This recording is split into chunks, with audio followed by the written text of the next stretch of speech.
Hi everybody, this is our first face video that we're going to be doing for 5 more minutes. We're going to just kind of recollect some of our memories. We thought it would be kind of cool for you guys to get to know us a little bit.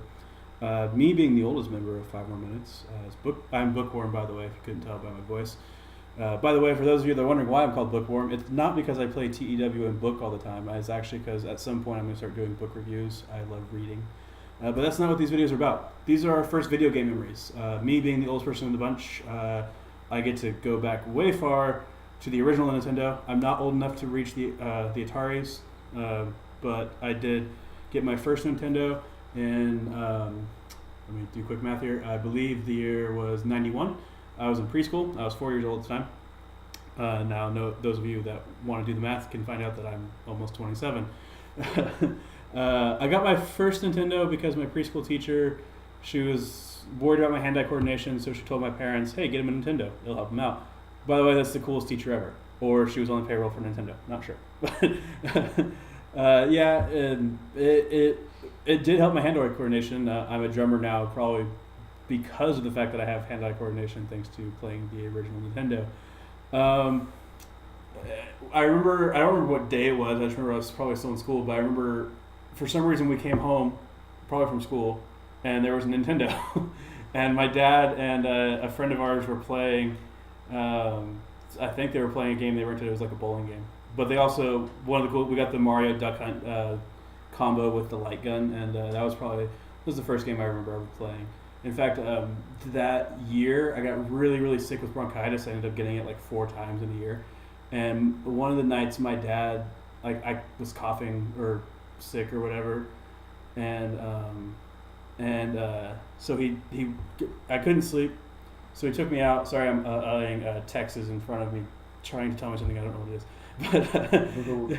But he brought me out to the living room, and he stayed up with me till I don't even know what time it was, because I was a kid. I don't even remember knowing what time. Well, I knew what time was, but I don't remember knowing how to read time at the time of this the time.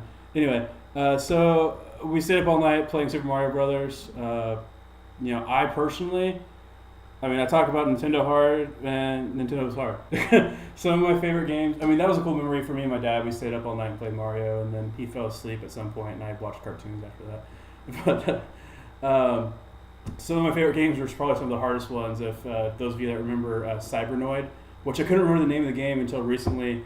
I had to go find it because I really want to talk about it. You're basically this little ship and you fly around, and it's not your typical like ship game. Like you have different levels. They're like a maze, and there's like enemies and stuff, but it's not like bullet storms everywhere. It's like more of a puzzle, trying to find your way through the game without getting killed kind of game. And it was really fun. A really hard game. I don't think anyone ever beat it in my family. The Mario games, of course. We had. I actually remember we had the Mario Brothers game. And then we had friends that lived down the way, and they had Super Mario Brothers 2, but it was totally different. We didn't like it at the time. Later on, we had our Nintendo up until like almost 2000 before we finally fried, and just wouldn't work anymore. But we got Super Mario Brothers 2 later on, and we ended up playing it then. But we were at a friend's house that lived in a different town, and they were playing Super Mario Bros. 3, and it was like, what? There's a Super Mario Bros. 3. This is so awesome! And we finally got it a short time after that, and. I actually just found out. I've been playing Super Mario Bros. 3 since I was probably like 5 or 6 years old, and I just found out there's depending on, you guys are all gonna laugh at me for this probably, that or oh, everyone knows that. Depending on how many coins you get at the ends of certain levels, you can get bonuses and stuff. There's an anchor, which I didn't even know about, but yeah, I just found this out the other day. So for those of you that want to laugh at that, feel free.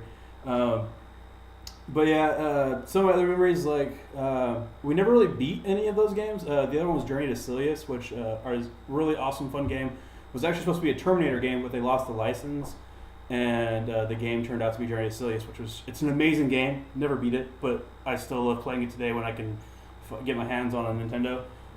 We lived in this really small town. They had a general store, which was it was a store and a post office and a video game rental place. And we always rented Mega Man from that. We never actually bought Mega Man. We just rented it. And it was the one with Woodman, I believe his name is. And it's where you get the leaves that give you a shield.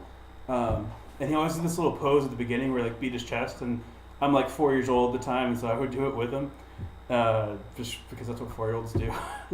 I was talking about, I mentioned Journey to Silius, and I don't think any one of our family ever beat it. My dad probably got the farthest. It was one of my sister's favorite games. I played Cyber No Age, she liked Journey to Silius. But some friends of ours, the same ones that had Super Mario Brothers 3, they came over, and we all, like me, my dad, and my sister all sat around and watched them beat it. And I realized this is something that's kind of like missing today in games. It's like now it's all about the online multiplayer or whatever. It's not about. Sorry, that was to text. He's trying to tell me something, and I don't care because I'm almost done with my video, and he's trying to annoy me. It's like it's all about the online multiplayer. Even like when we got to the original Xboxes with the Halos, it was like LAN parties, but you weren't playing the single player game, you were playing multiplayer.